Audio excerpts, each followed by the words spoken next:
Dime. Bueno, voy a decir, vamos a empezar con el resumen entero, si queréis, del tema, que la primera parte es muy sencilla y ahora a lo mejor la resuelvo. Y al final, con lo que no haya dicho, me preguntáis dudas, ¿vale? Bueno, en primer lugar, la primera parte del tema, ¿vale? La primera parte del tema decíamos que era como concepto. ¿De aquí qué tenemos que tener claro? Pues de aquí tenemos que tener claro, por un lado, evidentemente, la definición de oxidación y por otro lado, la definición de reducción, ¿vale? Esto, como habéis visto en los ejercicios, es un concepto que se repite continuamente, de manera que lo tengo que tener bastante claro. En resumen, diremos que la oxidación es un aumento en el número de oxidación, o bien hablaremos de que ese compuesto pierde electrones. Del mismo modo, la reducción diremos que es una disminución en el número de oxidación, o del mismo modo diremos que gana electrones. Esto es muy importante que lo tengamos claro, porque esto sí que lo vamos a aplicar a todo el tema, ¿vale? La oxidación, repito, un aumento en el número de oxidación, y la reducción, una disminución en el número de oxidación. Además, lo veremos en las reacciones porque pondremos los electrones a un lado o a otro, ¿verdad? Según se ganan o según se pierden. De estos conceptos surgen, recordamos, el concepto de oxidante y de reductor. La especie que se oxida es la especie reductora. ¿Por qué? Porque ella se oxida, pero reduce a otros. En la parte de reducción, la especie que se reduce es el oxidante. ¿Por qué? Porque ella se reduce, pero consigue oxidar a otros, ¿vale? Repito, estos conceptos tengo que tener muy claro esto del número de oxidación, cuándo sube, cuándo baja, cuando el electrón se gana, se pierde, cuál es el reductor y el oxidante, porque aunque no me van a preguntar las definiciones tal cual en un problema, o sea, no me van a decir define oxidación, eso no me lo van a hacer, pero automáticamente me lo están preguntando cuando me digan identifica cuál es la oxidación, o me dan dos reacciones y me dice di cuál es el ánodo, cuál es el cátodo. Evidentemente lo tengo que saber. Y la segunda parte del primer apartado sería la determinación que vimos de los números de oxidación. ¿Os acordáis? En la determinación de los números de oxidación había una serie de reglas. Ya con el ajuste de las reacciones, después de haber pasado todo el tema, ya estas reglas nos parecen sencillas, pero recordad, había unas reglas básicas, como por ejemplo que el hidrógeno siempre actuaba con +1, a excepción de los hidruros, o por ejemplo que el oxígeno siempre actuaba con -2, a excepción de los peróxidos que era con -1, o con los haluros de oxígeno que era también con +2. Es decir, hay una serie de reglas que nos van a permitir identificar los números de oxidación. Esto va a ser muy importante. ¿Por qué? Porque cuando yo identifico los números de oxidación, puedo automáticamente identificar las especies que se reducen y las especies que se oxidan, ¿vale? El saber los números de oxidación, por tanto, me va a permitir saber cuáles están cambiando y cuáles se están quedando igual. De manera que tengo que saber determinarlos, ¿vale? Lo vamos a ver ahora además en el apartado de las reacciones. El segundo apartado que hablábamos del tema era el apartado de que decíamos reacciones, ¿no? En un primer momento hemos dicho que era importantísimo el ajuste de estas reacciones. En el ajuste vimos que había varios métodos. Era un método por tanteo, que en estas reacciones vemos que es dificilísimo porque hay muchas variables a tener en cuenta y no salen las cuentas. Vimos otro método que era por el número de oxidación, que está explicado en los apuntes, pero ya digo que no me lo piden nunca. Y el método que vamos a aplicar es el método del ion electrón. Este método, recordamos, es un método que lo que me hace es definirme las especies tal y como están en disolución, de manera que hay especies que las tengo como moleculares, otras especies que las tengo iónicas. Y este método tiene toda una serie de pasos que ya hemos visto bastante. Nos llevamos una semana entera repasando todos los pasos del método de oxidación, del método del ion-electrón justo por esto, ¿no? Porque lo vamos a tener que aplicar a problemas. En resumidas cuentas, recordamos este método. En un primer momento teníamos que escribir la ecuación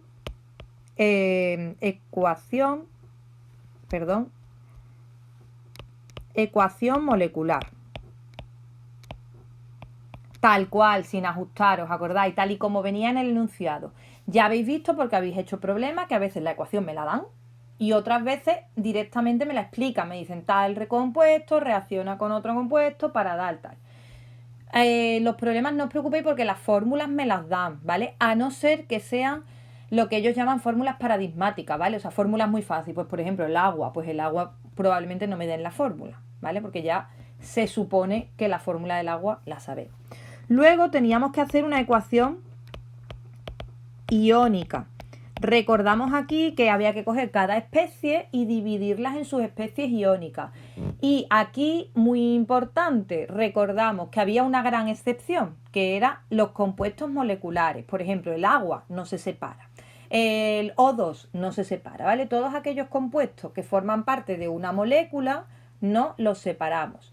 El resto, pues, se van separando con cargas positivas y con cargas negativas formando los distintos iones. Luego venía la fase propiamente de ajuste, ¿no? Teníamos que empezar ya a ajustar cosas, pero antes teníamos que identificar qué es lo que había que ajustar. Por tanto, teníamos que identificar como ya sabemos, la oxidación y la reducción. Para eso, recordamos, teníamos que determinar los números de oxidación. Sabiendo los números de oxidación, veíamos cuáles cambiaban y entonces sabíamos las especies que se oxidaban y que se reducían. Si aumentaba, era una oxidación. Si disminuía, era una reducción. Luego escribíamos las semirreacciones iónicas, ¿vale? Escribíamos las semirreacciones de oxidación y la semirreacción de reducción. Esto era muy fácil, recordad. Poníamos la especie que se oxidaba de lo que es el reactivo y luego el producto y luego la especie que se reducía, lo que era el reactivo y lo que era el producto. Y ahora sí es cuando ya empezábamos con el ajuste propiamente dicho. Dentro del ajuste, lo primero que teníamos que añadir eran los elementos que se oxidan y los elementos que se reducen, ¿vale? Los propios elementos que se oxidan y que se reducen. Vamos a poner aquí, oxidan y reducen. Luego teníamos que ajustar los oxígenos y los hidrógenos. Y para ello recordamos que distinguíamos entre medio ácido y medio básico.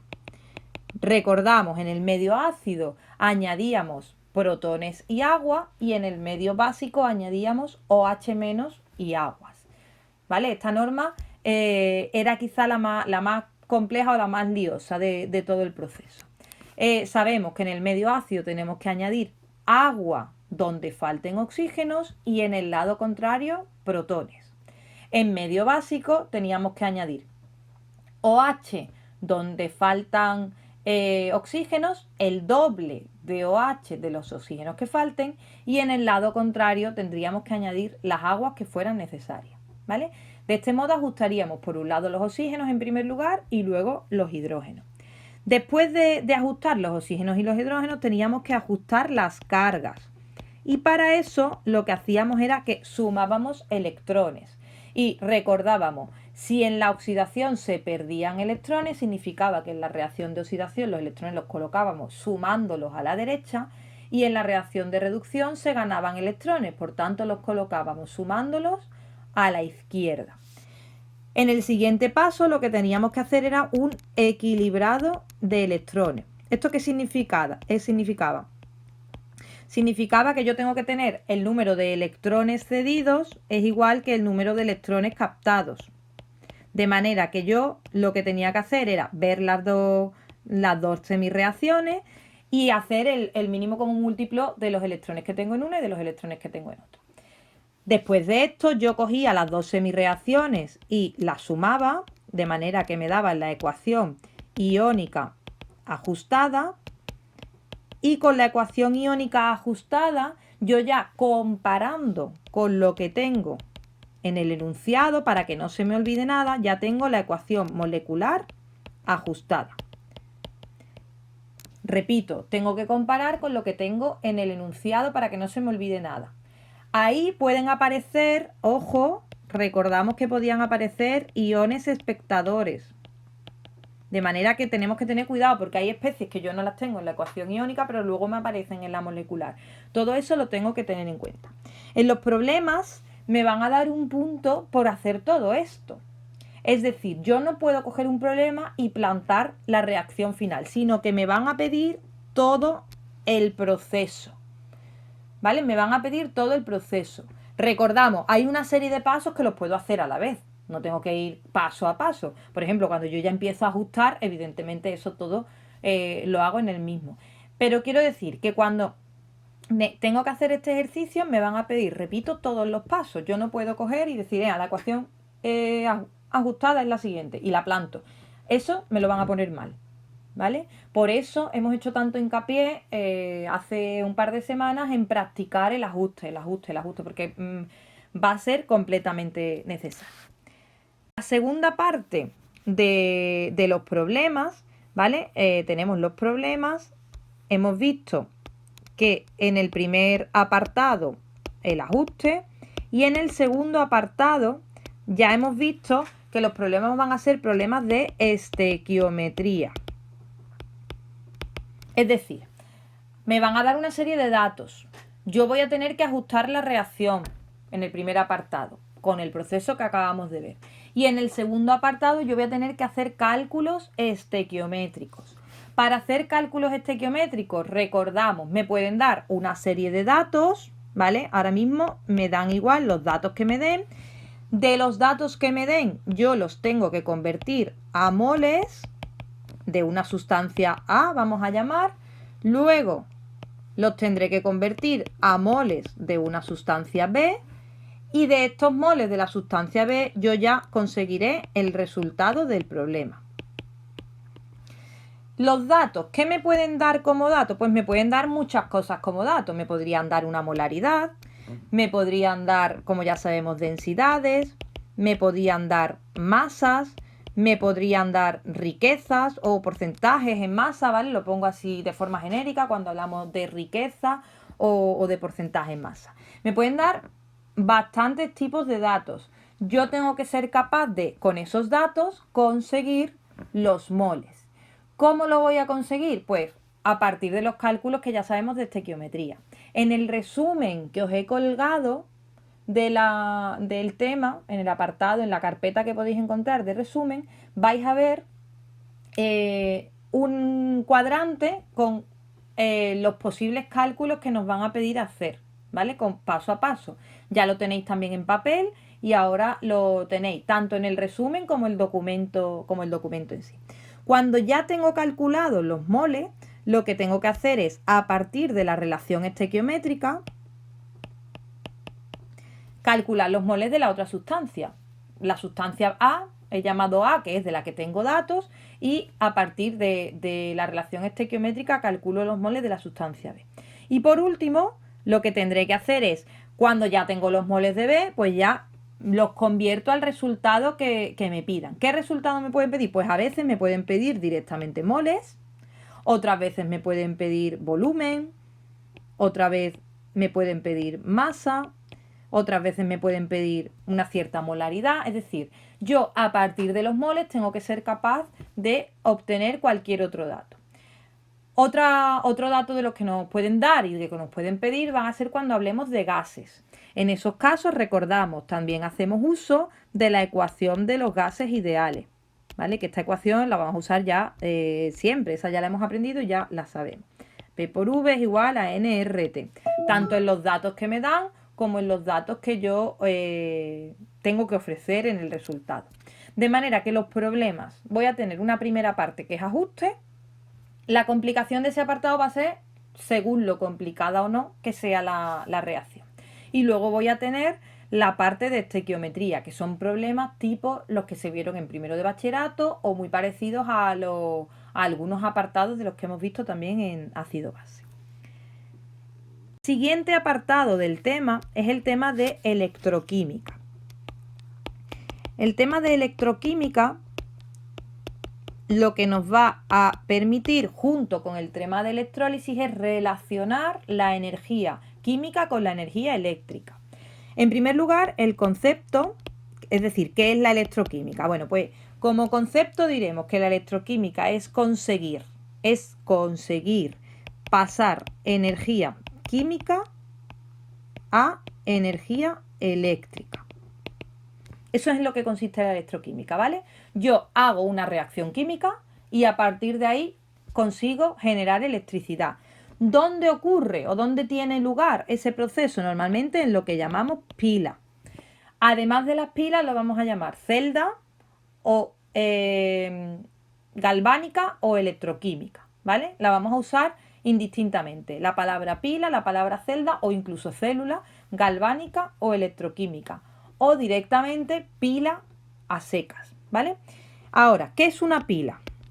Bueno, una pila está formada por dos electrodos, ¿vale? La pila está formada por electrodos, que los vamos a llamar ánodo y cátodo, ¿vale? En la pila, repito, vamos a tener dos electrodos que vamos a llamar ánodo y cátodo. En resumen de la pila, pues vamos a ver un pequeño dibujo de la pila. Si tenemos aquí un recipiente con una disolución y al lado tenemos otro recipiente también con una disolución. ¿De qué son las disoluciones? Pues de un metal en cuestión. Y sobre esa disolución yo añado una pieza metálica. Sobre las disoluciones yo añado una pieza metálica. En un lado, como ya he dicho, tendremos el ánodo y en otro lado, como ya he dicho, tendremos el cátodo. En el ánodo va a ocurrir la oxidación y en el cátodo va a ocurrir la reducción. De manera que está muy bien, yo tengo la oxidación por un lado y tengo la reducción por otro, pero ¿cómo va a pasar la electricidad? Pues para eso yo voy a necesitar, evidentemente, un cable exterior que me una ambos electrodos para que la corriente, pues evidentemente, circule. Un cable normal y corriente que me permita que los electrones pasen de un lado a otro. De manera que yo, en este proceso, bueno, aquí habitualmente se coloca un voltímetro que me va a permitir medir que la corriente está pasando. ¿Cómo es el proceso de la pila? Pues yo tengo aquí una especie reducida, aquí tengo la especie oxidada, aquí tengo la especie dentro, la especie reducida. Dentro del metal está la especie reducida y en la disolución tengo la especie oxidada. ¿Cómo es el proceso? En la reacción de oxidación se generan electrones, ¿os acordáis? Se pierden electrones, de manera que por aquí saltan electrones. Los electrones van corriendo por el cable, de manera que continúan circulando por aquí. Y los electrones que aquí en el proceso de oxidación se han perdido, porque yo he formado el proceso de oxidación en el que se han liberado electrones, aquí el proceso es al contrario. Hemos dicho que aquí es la reducción, de manera que estos electrones entran y se da la reducción. De esta forma funcionan las pilas. En adición a esto, añadimos lo que llamamos un puente salino. Un puente salino es un tubo en forma de U invertida que lo que me permite es mantener la electroneutralidad de la pila. Es decir, cuando yo voy formando la oxidación o cuando yo voy formando la reducción, sabemos que hay o cationes o aniones que se están formando, ¿verdad? O que se están quitando, mejor dicho. En el caso de la oxidación, fijaos, aquí yo estoy generando cada vez más cargas positivas. Se está formando esta especie. En el caso de la reducción, aquí esta especie está desapareciendo.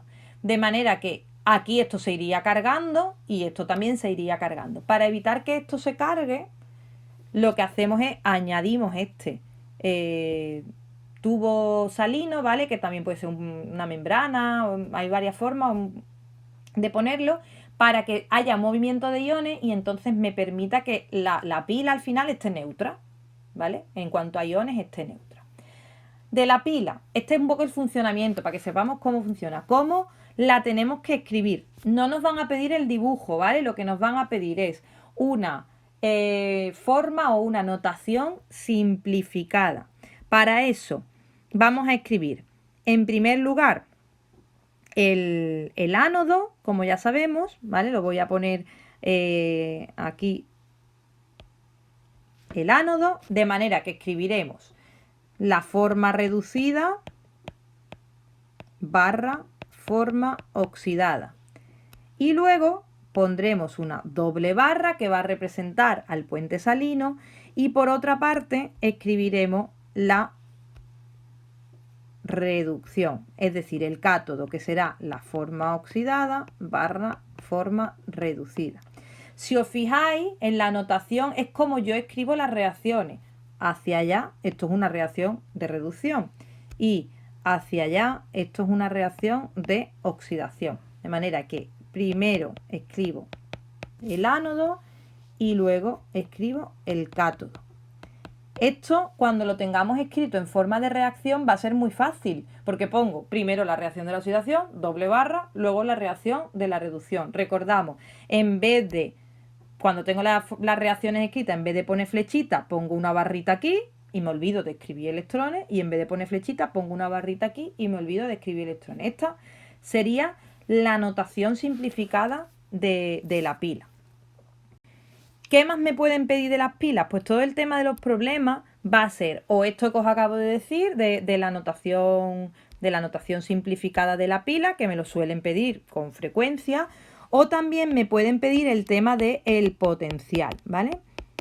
En el potencial, os digo, cuando hablamos de los potenciales tenemos que distinguir entre el potencial de electrodo, que será el potencial o del cátodo o potencial del ánodo, y entre el potencial de la pila. ¿Vale? Los potenciales de electrodo son los potenciales que me dan como dato en el problema. Estos son los datos. ¿Y qué dato me van a dar? Pues habitualmente el dato que me dan es el potencial estándar, por eso ponemos un cerito arriba, porque está medido en condiciones estándar, de reducción. ¿Por qué me dan el potencial estándar de reducción? Porque son los datos que están conocidos, ¿vale? Todas las tablas, como por ejemplo la que os he puesto en los apuntes, o cualquier dato que veáis en los problemas son, repito, potenciales estándar de reducción, ¿vale? Esto es importante que lo tengamos bastante claro. Para yo saber el potencial de oxidación, como es justo la reacción contraria, pues será igual en valor numérico del potencial de reducción, pero de signo opuesto, ¿vale? Esto me va a ser muy útil cuando luego tenga que calcular los potenciales de la pila. De manera que yo cuando tengo el potencial de reducción, automáticamente tengo el potencial de oxidación.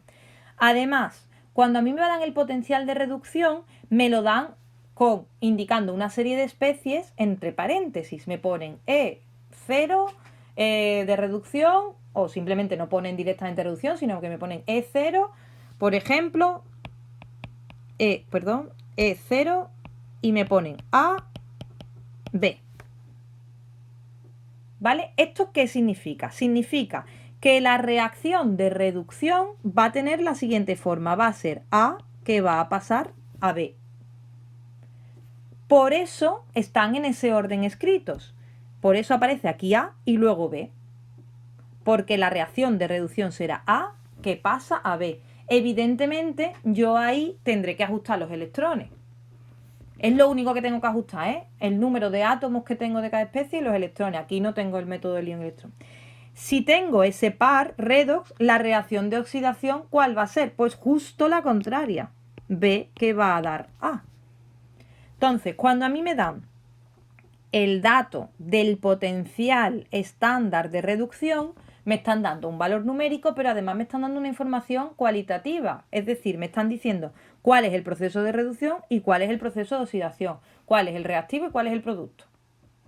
¿Vale? Ya está ahí automáticamente escrito. Para el potencial de la pila, yo lo que tendré que hacer es coger, evidentemente, los potenciales de los electrodos y sumarlos entre sí. ¿Vale? el potencial de la pila será sumar el potencial del cátodo más el potencial del ánodo. Para esto hay que tener en cuenta una cosa. Tengo dos opciones. O que sea la suma, como acabo de decir, cátodo más ánodo. En este caso significa que yo habré cogido como datos, por un lado, el valor del potencial de reducción y, por otro lado, ya habré cambiado el signo al potencial de oxidación, como hemos dicho justo aquí arriba, que son de signo contrario. Y está la posibilidad de que yo diga, bueno, yo simplemente quiero coger los datos del problema tal cual. Bueno, pues en ese caso el potencial de la pila va a ser la resta entre el potencial del cátodo menos el potencial del ánodo. ¿Vale? En este caso es que yo cojo solo los potenciales de reducción en cada caso. Consejo para no liarnos. Yo cada vez que escriba un proceso pongo al lado el potencial que tiene asociado, bien sea el de oxidación, bien sea el de reducción. Recordamos que para coger uno se cambia el signo al otro. Y al final yo lo que tengo que hacer es sumar, ¿vale? Así no me voy a liar de signo, ahora era suma, ahora era resta. Repito, escribo la reacción de oxidación, escribo la reacción de reducción, al lado pongo el potencial que tengo y al final sumo ambos valores.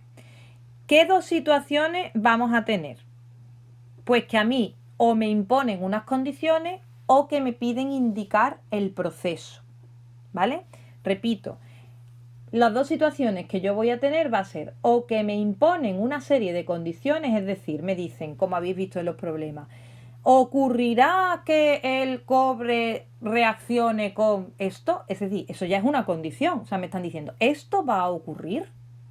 ¿Vale? Eso es una opción. Y la otra opción es, me dan los valores y me dicen, dime cuál es la oxidación y cuál es la reducción. Entonces yo ya ahí me tengo que buscar un poco la forma de saber cuál es cuál. En el resumen os he puesto dos tablas, ¿vale? Lo digo para que lo miréis después. En el resumen os he puesto dos tablas de qué hacer paso a paso en las dos situaciones, ¿vale? Lo vamos a ver ahora brevemente, en cuanto veamos lo de la espontaneidad. Por último, ¿qué nos pueden pedir en las pilas? Averiguar la espontaneidad. La espontaneidad se va a medir en una pila por el valor del incremento de G, es decir, la variación de la energía libre de Gibbs. La energía libre de Gibbs se relaciona con el potencial de la pila mediante esta formulita que estoy escribiendo aquí, que es la variación libre de Gibbs es igual al menos número de moles por la constante de Faraday por el potencial de la pila. El número me da igual, nunca me van a pedir que la calcule numéricamente, lo que me van a pedir es el signo.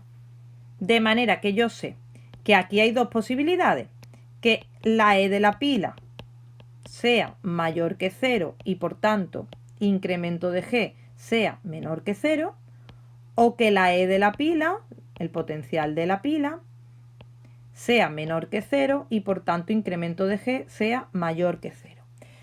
¿Cuándo es espontánea? Cuando es menor que 0. Una reacción química es espontánea cuando el potencial es mayor que 0 y por tanto la variación de la energía libre de Gibbs es menor que 0. ¿Cómo me van a preguntar si es espontánea o no?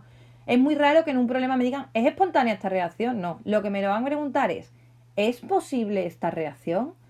¿Se dará esta reacción? ¿Tendrá lugar esta reacción? O sea, me van a preguntar sobre la posibilidad de que ocurra o no. Decirme si algo es posible es preguntarme si algo es espontáneo o no. Además de esto, una cosa más por indicar. El potencial lo vamos a designar con la letra E o bien con las iniciales FEM, es decir, fuerza electromotriz. Y lo vamos a medir en voltios. ¿Qué quiero decir? Que yo cuando pongo un potencial voy a tener que poner voltios, porque es la unidad. Ya sabéis la importancia que tienen las unidades en la ciencia. Lo que os estaba diciendo antes, ¿qué puede pasar en un problema de electroquímica? Las dos posibilidades. En un problema de electroquímica, como ya hemos dicho, pueden o bien imponerme una serie de condiciones o bien pedirme que yo las imponga, ¿no? Las de ellos, qué es lo que va a ocurrir en los problemas. Más que problemas son cuestiones, ¿vale? Porque recordamos que esta parte la preguntan en las cuestiones teóricas, nunca en los problemas. Si me imponen las condiciones, ¿qué tendré que hacer? Pues primero leer el enunciado, comprender qué me están pidiendo y forzar a poner las reacciones como me están pidiendo que las escriba. Es decir, si me dicen, ¿el cobre va a dar hidrógeno? Pues el cobre va a ser un reactivo y el hidrógeno va a ser un producto.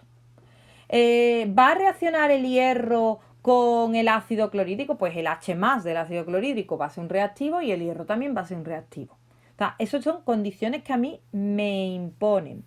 Para eso, repito, leo bien el enunciado y escribo las reacciones tal y como me piden.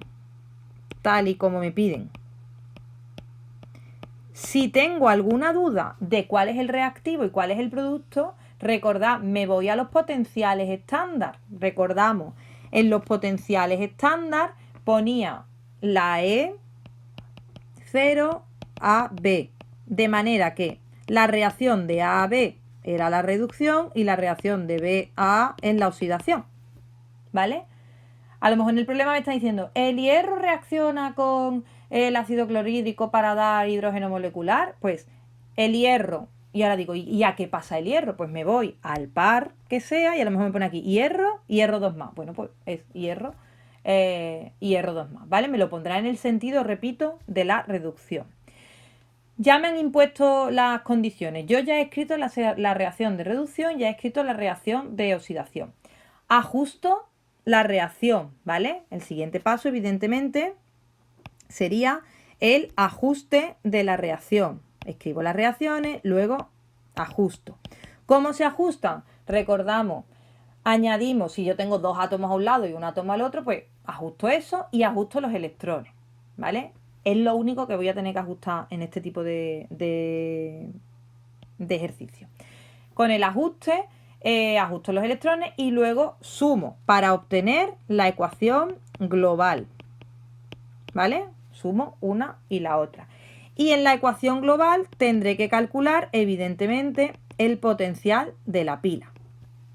¿Cómo voy a calcular el potencial de la pila? Pues a partir de los potenciales de cada electrodo, del de reducción y del de oxidación, cogiendo el de reducción y cambiándolo de signo. Y por último, lo que tengo que hacer es, a partir del valor del potencial de la pila, analizo el signo de la energía libre de Gibbs. Analizando este signo, podré indicar si es espontánea el proceso o si no es espontáneo. O lo que es lo mismo, si ocurre o no ocurre. Pues normalmente las preguntas, ya he dicho, me van a preguntar, ¿ocurrirá esto? Pues ocurrirá siempre y cuando la reacción sea espontánea. Y no ocurrirá siempre que no sea espontánea. ¿Vale? En el otro caso, repito, me van a dar libertad. Es decir, me van a decir, bueno, muy bien, tú tienes estos datos. Tienes estos datos, pero ¿qué ocurre ahí, no? Problemas o cuestiones. Recordamos, estamos en el apartado de problemas o cuestiones. Me dan una serie de datos, pero me dicen que yo debo indicar el proceso, ¿vale? Indico yo el proceso. Bueno, pues lo que tengo que hacer ahí es comparar los datos. Tengo que escribir las reacciones, pero comparando los datos. ¿Cómo los comparo? Pues yo ya sé que el cátodo va a ser el que tenga mayor valor de potencial de reducción. Y el ánodo va a ser el que tenga menor potencial estándar de reducción. Sabiendo esto, yo comparo los datos y elijo uno o elijo el otro. Recordamos, mayor o menor es valor absoluto, no, es valor numérico, ¿vale? O sea, el negativo es más chico que un número positivo. Una vez que ya he escrito las reacciones, ya sabemos que las tengo que ajustar. Esto es exactamente ya igual que antes. Ajusto las reacciones equilibrando los electrones, ajustando el número de átomos y escribo la ecuación global, que evidentemente llevará asociado un potencial de la pila. Luego, a partir del potencial de la pila, valoro el signo que tiene la energía libre de Gibbs y a partir del signo de la energía libre de Gibbs miro si es espontáneo o si no es espontáneo. ¿Vale? Esto sería un poquito el resumen de lo que nos suelen preguntar en este tipo de problemas. O bien me imponen unas condiciones o bien me dejan elegir. Si me imponen las condiciones ya me están dando las reacciones escritas, entre comillas. Y ahí yo las escribo, las ajusto y valoro si es espontáneo o no. Si no me las dan escritas y me dan a elegir, aquí está la clave en saber que el ánodo tiene el mayor porcentaje, el mayor valor del potencial y el cátodo el menor valor del potencial. Así yo tendría ya elegido cuál es la que va para cada lado. Si yo tengo alguna duda de qué especie es, repito, el reactivo o el producto, recordad la pista de irme al potencial y como viene entre barras, recordamos, ponemos una especie, barra la otra especie, ahí me están dando cuál es el reactivo y cuál es el producto. Siempre en el sentido de la reacción de reducción. Si es la oxidación, es justo al contrario. Y tenemos ya el último apartado del tema. En el último apartado del tema tenemos la electrólisis.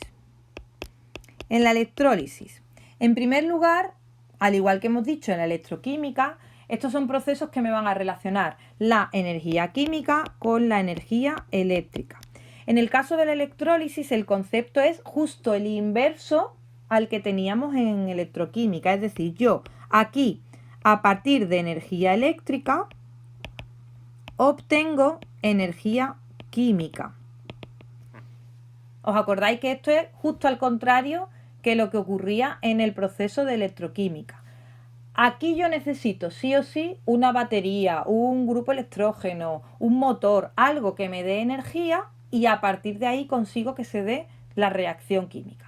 Por eso este proceso se usa mucho en la industria, ¿vale? Porque normalmente queremos obtener alguna serie de productos que no los tenemos de forma natural y para eso hay que forzar. La electroquímica, recordamos, ocurría de forma espontánea y la electrólisis ocurre de forma no espontánea. Hay que aportar energía. ¿Esto dónde ocurre? Pues ocurre en unos recipientes que los llamaremos cubas electrolíticas, ¿vale?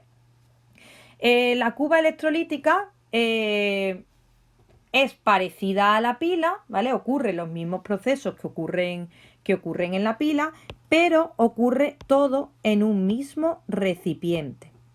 De manera que yo tengo aquí una barra metálica, tengo aquí otra barra metálica. Todo esto está en una disolución, como ya sabéis. Una parte del proceso se convertirá en el ánodo, donde ocurrirá la reacción de oxidación. La otra parte de la cuba será el cátodo, donde ocurrirá la reacción de reducción. Como decíamos antes, igualmente tenemos que tener un cable exterior. Es más, esta vez es muy importante porque además aquí yo tengo una batería, un motor, algo que me está generando la electricidad que me hace falta. De manera que en un caso y en otro pues ocurre igual. Aquí dentro tengo la especie reducida, en disolución tengo la oxidada y aquí dentro tengo la reducida y en disolución tengo la oxidada. Recordamos el proceso. Pues en la oxidación pasamos de la forma reducida a la forma oxidada, porque es la oxidación, de manera que se liberan electrones. Estos electrones ya sabemos que pasan al cable. Los electrones siguen la circulación y aquí la reacción ocurre pues justo al contrario. Estos electrones entran aquí y se produce la reducción. Además, aquí no tenemos puente salino, pero dentro, ¿vale?, va a haber movimiento de iones. Por lo mismo, la cuba electrolítica tiene que estar neutra, ¿vale?, para que no acabe el proceso. De manera que, evidentemente, tiene que haber ahí una serie de movimientos de iones. En los apuntes, tanto en el puente salino como aquí, os indico qué iones son los que van hacia un lado, qué iones son los que van hacia el otro. Este sería un poquito el resumen de la cuba electrolítica, algo más sencilla que la pila. Además, aquí no hay notación simplificada, es decir, no nos van a pedir nada acerca de la cuba. Lo siguiente eran las leyes de Faraday. En las leyes de Faraday tenemos dos leyes, ¿vale? En la primera me dicen que la masa que se deposita en uno de los electrones es proporcional a la carga. Y la segunda ley lo que me dice que un mol de electrones, para que se muevan un mol de electrones, necesito 96.500 coulombios de carga, ¿vale? ¿Cómo se aplican estas leyes a los problemas? Pues los vamos a ver a continuación. Los problemas de la electrólisis van a ser siempre parecidos. Lo que me van a tener siempre va a ser un apartado de estequiometría, ¿vale? Un apartado, repito, de estequiometría. En los apartados de estequiometría lo que me van a pedir relacionar van a ser los gramos con los moles y esto a su vez con los moles de electrones. Los gramos con los moles, pues evidentemente a partir de la masa molecular. Los moles con los moles de electrones, pues por la estequiometría del proceso. Y luego van a tener otra parte de estos problemas que van a ser aplicar una ecuación que es que la carga es igual a intensidad por el tiempo, sabiendo que la carga se mide en coulombios, la intensidad en amperios y el tiempo en segundos, ¿vale? De manera que aquí me van a dar dos variables y me piden la tercera. Me dan dos de ellas y me piden otra. A partir de cómo relaciono esta parte de arriba con esta parte de abajo, pues lo voy a relacionar sabiendo que los moles de electrones necesito 96.500 coulombios para poner en juego un mol entero de electrones. De manera que podré relacionar finalmente. Y ya con esto termino. Puedo tener los gramos de una sustancia, luego los moles de esa sustancia, luego los moles de electrones, luego la carga y a partir de la carga saber la intensidad y el tiempo. ¿Cómo lo relacionaré? Pues lo acabamos de decir, ¿no? Los moles y los gramos con la masa molecular, los moles de electrones con los moles de la sustancia con la estequiometría del proceso, los moles con la carga con la constante de Faraday, que son 96.500 coulombios, es un mol de electrones, y luego la carga con la intensidad y con el tiempo a partir de la fórmula que Q es igual a I por T, ¿vale? La única duda es cómo puedo llegar a obtener gramos. A lo mejor aquí me pueden dar algún problema previo, ¿vale? O posterior, de que me pidan volúmenes y demás. Recordamos, estos son una serie de datos que me pueden dar o que me pueden pedir. De manera que convertiré, pues aquí podré tener molaridades, podré tener que hacer uso de la ecuación de los gases ideales, podré tener uso de la riqueza, etcétera, etcétera, ¿vale? De esta forma quedarán resumidos los problemas de electrólisis. Una parte de estequiometría y otra parte de hacer uso de la formulita de la carga. Jugando con todo esto, pues voy a poder resolver todos los problemas. Del mismo modo, en los apuntes tenéis esta tabla súper resumida y os vuelvo a recordar los apuntes y los conceptos de estequiometría. Por último, en el resumen, ya para que cuando lo veáis, os he puesto una tabla comparativa de lo que es una celda electrolítica y una celda electroquímica, ¿vale? O celda galvánica y celda electrolítica. De manera que os comparo un proceso, cuándo es espontáneo y cuándo no, qué es el ánodo, qué es el cátodo, cuál tiene el polo positivo, el polo negativo, etcétera, etcétera. Y con esto pues se acabaría el resumen del tema.